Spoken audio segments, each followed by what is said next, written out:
नमस्कार मंडळी, मी भोरावकरीणबाई आज तुम्हाला तोंडलीची भाजी करून दाखवणार आहे। चला तर मग सुरुवात करूया। हे बघा, तोंडली आपण व्यवस्थित लांबडी अशी कापून घेतलेली आहे। आज तुम्हाला ही भाजी मी हिरव्या मिरचीत करून दाखवणार आहे।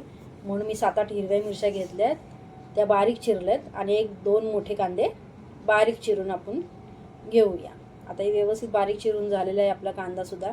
मग त्यामध्ये आपण एक मोठा टमाटर बारीक चिरून घेऊया आणि मग त्याच्यामध्ये एक बटाटा बारीक, तो पण बारीक चिरूया, म्हणजे भाजीवर तोही व्यवस्थित आहे। तुम्हाला वाटत असेल की ह्यांच्या सगळ्याच भाजीत बटाटा असतो, आमच्या घरात बटाटे जरा सगळ्यांना खूप आवडतात, म्हणून माझ्या प्रत्येक भाजीमध्ये बटाटा हा असतोच। आता आपण कढई तापत ठेवलेली आहे, त्यामध्ये तुम्हाला लागेल तेवढं तेल तुम्ही घालून घ्या।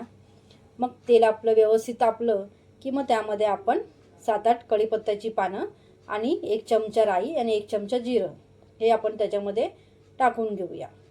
आता ते व्यवस्थित तडतडलं की मग त्यामध्ये आपण बारीक चिरलेला कांदा आणि बारीक चिरलेली मिरची ही व्यवस्थित त्याच्यात घालून घेऊया। आता आपण कांदा आणि मिरची व्यवस्थित तेलामध्ये आपण परतून घेऊया लाल होईपर्यंत। आता हे आपलं बघा व्यवस्थित सगळं लाल कांदा आपला परतून झालेला आहे, बऱ्यापैकी लाल झालेला आहे। मग त्यामध्ये आपण एक मोठा टमाटर जो बारीक चिरलाय तो घालूया आणि बारीक चिरलेला बटाटाही लगेच आपण त्याच्यामध्ये घालून घेऊया। आता हे व्यवस्थित सगळं मिक्स केलं की मग त्यामध्ये आपण 1 चमचा हळद आणि चवीनुसार मीठ आपण त्याच्यामध्ये घालूया।